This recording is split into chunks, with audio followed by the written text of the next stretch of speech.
everyone, I'm back, and this is part 2 of my Man of Steel review. This is originally all going to be one video, but the battery on this damn flip camera died in the middle of it. So this was originally all going to be one long video, but now I decided to make this 2 separate videos. And the first one ended abruptly, but I got my main point across. And if you're coming from here and didn't watch part 1, go ahead and watch part 1 first, then come back and watch this. I'm kind of cranky because I just got up and I let this camera charge overnight, so it has a full charge now.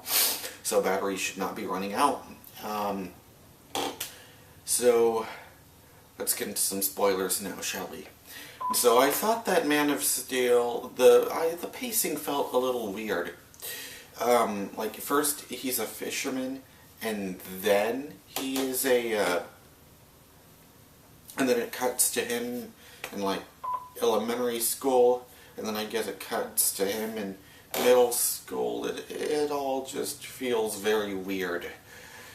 I personally would have preferred if the movie was like everything was all in order, but I don't know if that's just me nitpicking or what, but take that for whatever my opinion is worth to you. And the story, it was good. Okay? To me it felt like everything was going right, and then I got what people were talking about. How the ending is all just one big, huge action fest. How it all started when Zod landed. And then they were in Smallville, and the big fight, I forget their name. Is it there was a big fight that happened. Yeah, and it's from there on, it's all big action set pieces from there I'd say for 1 hour. Or at least it felt that way to me. For 1 hour, the rest of it, it's all action, and then it went into the credits. Now, were those action scenes fucking entertaining? Yes. Am I happy that that there's finally a good live-action Superman action set pieces? Yes.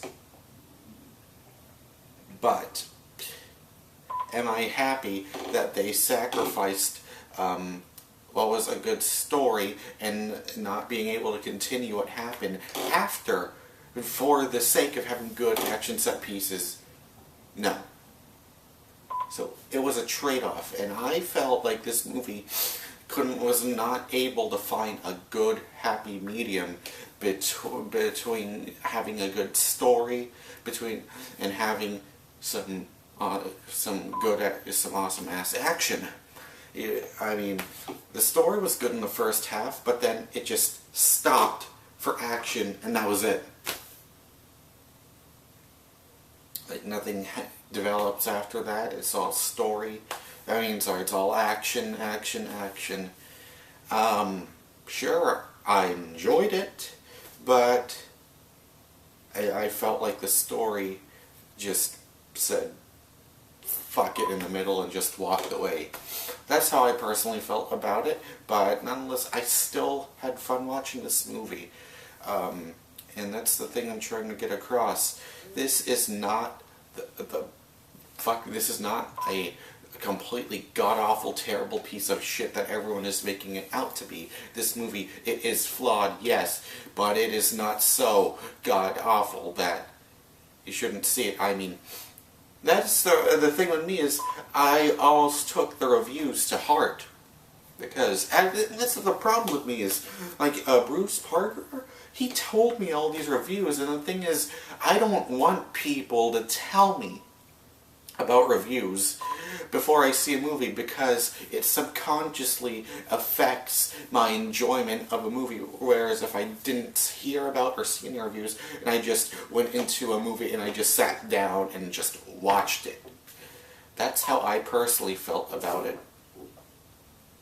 Because I would much rather just watch a a movie and not be hindered with thoughts about it going in it, which could ruin my open mind about it.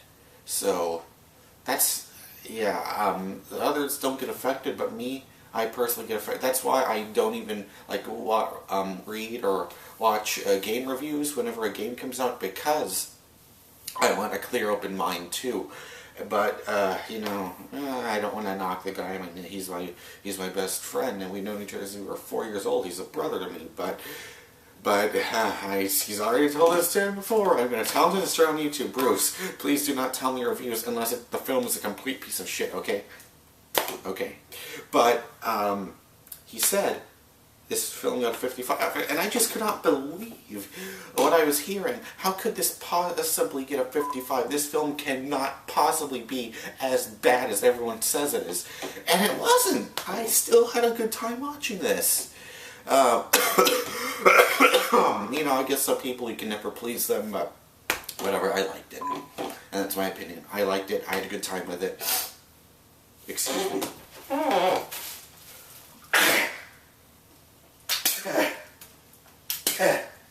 Sorry you have to see that.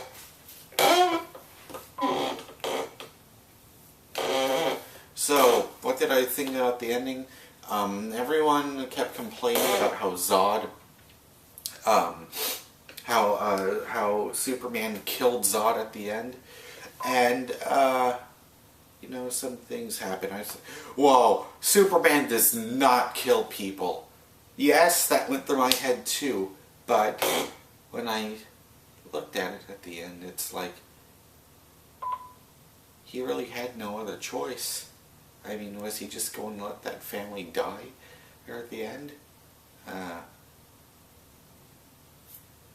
I mean, what else could he do?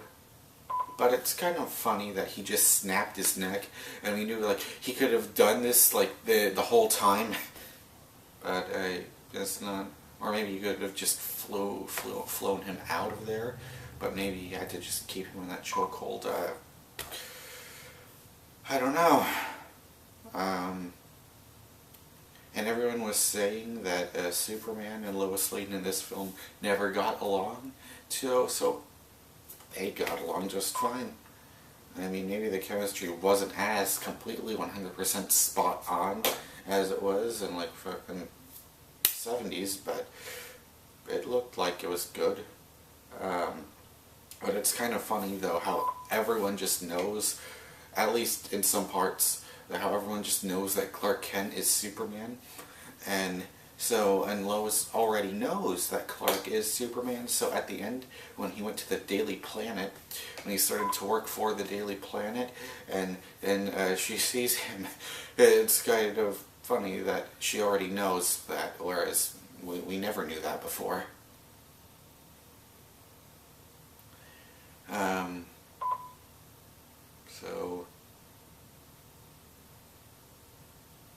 And then I noticed that there are trucks that say LexCorp on them, so that makes me wonder, will there actually be Lex Luthor? Because we know there's going to be a sequel. This is the most successful Superman film of all time. This even beat out Toy Story 3 for sales, for box office gross, for June of all time.